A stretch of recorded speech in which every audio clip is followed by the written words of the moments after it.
Reggae Just Extra with Ras Dennis.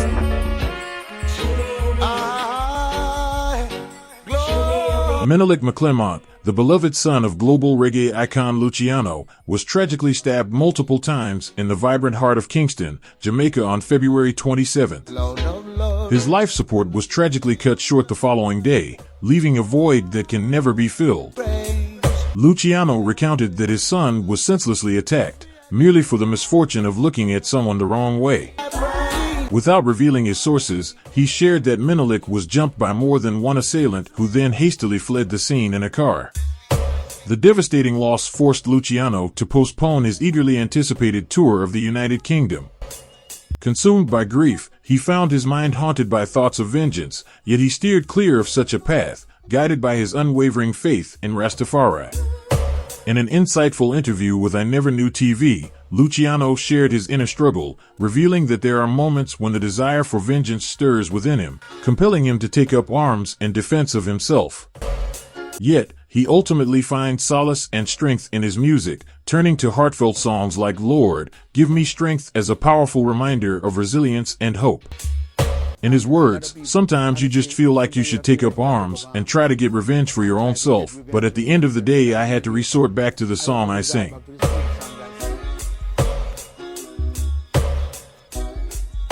This is the sad and untold story of Luciano, as told by Ras Dennis.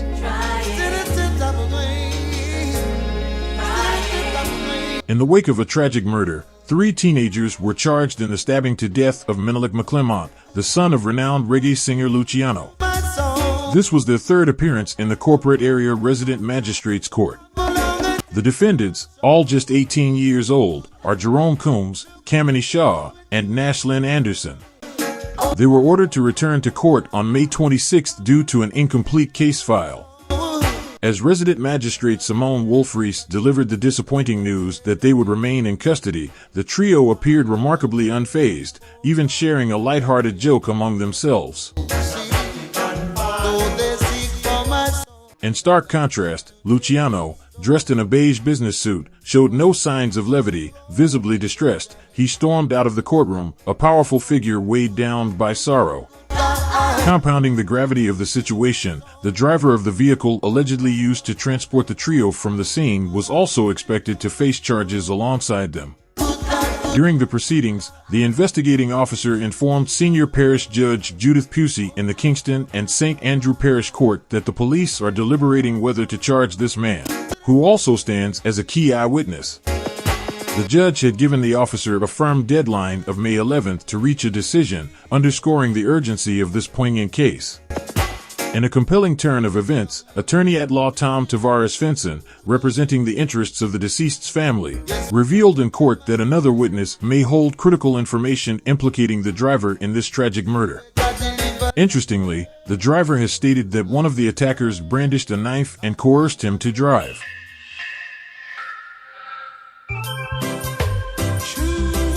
According to police reports, McClymont met a tragic fate on February 28, succumbing to stab wounds inflicted by 3 teenagers at Parkington Plaza in St. Andrew. It is alleged that he was viciously attacked and beaten by all 3 assailants, during which Nashlyn Anderson wielded a knife and delivered fatal blows to his back and chest. In the aftermath of this horrific incident, Anderson, along with Kamini Shaw, both hailing from Ambrook Lane in Kingston, and Jerome Coombs from Bob Marley Boulevard in Cookville Gardens, were apprehended and charged with murder. A year later, one of the teenagers was convicted for the heinous killing and was awaiting sentencing on April 21st. This is the place to be for your reggae gist, facts, and culture. 19-year-old Nashlyn Anderson had entered a guilty plea to manslaughter in the Home Circuit Court in downtown Kingston on March 3rd. Meanwhile, the remaining 2 teenagers, Kamini Shaw and Jerome Coombs, have declared their not guilty pleas and are set to face trial on May 4th, as this gripping case continues to unfold.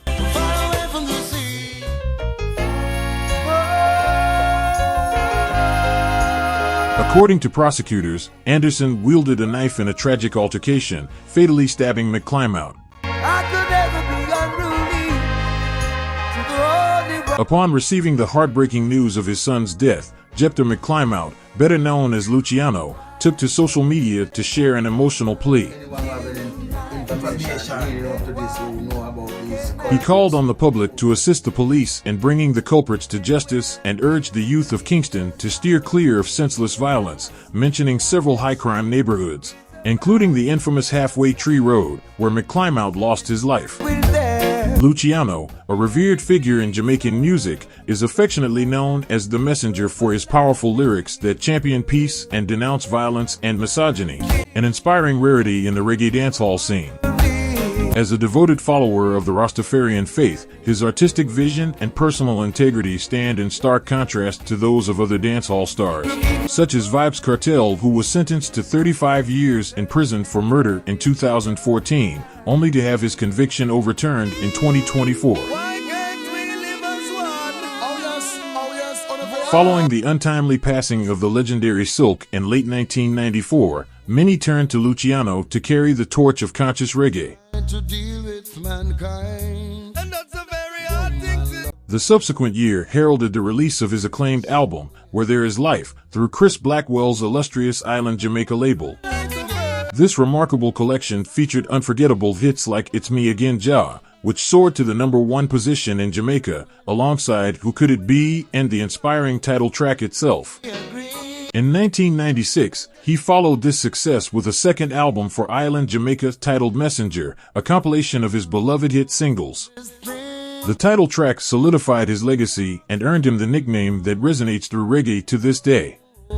Throughout the mid to late 1990s, Luciano made a significant mark in the music world with the majority of his recordings for the acclaimed Exterminator label, under the visionary guidance of producer Philip Fatus Burrell.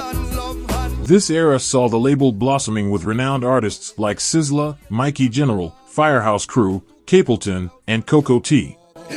Among his remarkable contributions during this time, many of Luciano's hits were showcased on the groundbreaking 1999 album Sweep Over My Soul, before he and Burrell amicably parted ways that same year. This one is coming to you straight from the foundation. By 2001, Luciano had expanded his repertoire with the release of 2 captivating live albums and 2 compelling compilation albums in collaboration with the likes of Sizzla and Anthony B following his departure from Exterminator. That year also marked the debut of his 2 new studio albums, Great Controversy on Jetstar and A New Day on VP Records. So many years in our The latter work garnered acclaim, receiving a nomination for Best Reggae Album at the prestigious 2002 Grammy Awards. It was masterfully executive produced by Dean Fraser, Luciano's extraordinary saxophonist and devoted touring partner, with additional production from the legendary Sly and Robbie backed by Fraser and the Firehouse Crew. Fraser's creative influence continued to shape Luciano's sound throughout the decade, culminating in the release of Jah Is My Navigator in 2008. In 2010, Luciano unveiled The United States of Africa, a bold exploration of global events. While his previous work primarily celebrated spiritual themes, Africa courageously confronted pressing issues that resonate with people's everyday lives. On October 15, 2007, Luciano received the Order of Distinction in the rank of officer for his contributions to reggae music. His album, Zion Awake, was nominated for Best Reggae Album at the 58th Annual Grammy Awards. In 2023, Rolling Stone ranked him as the 143rd greatest singer of all time. In January 2025, he performed at Rebel Salute in St. Anne, Jamaica. That's it for this episode, and thank you for watching. Don't forget to subscribe, give a thumbs up, and leave a positive comment in the section below, and I'll see you again very soon for another important video. Many thanks for watching Reggae Gist Extra with Ras Dennis.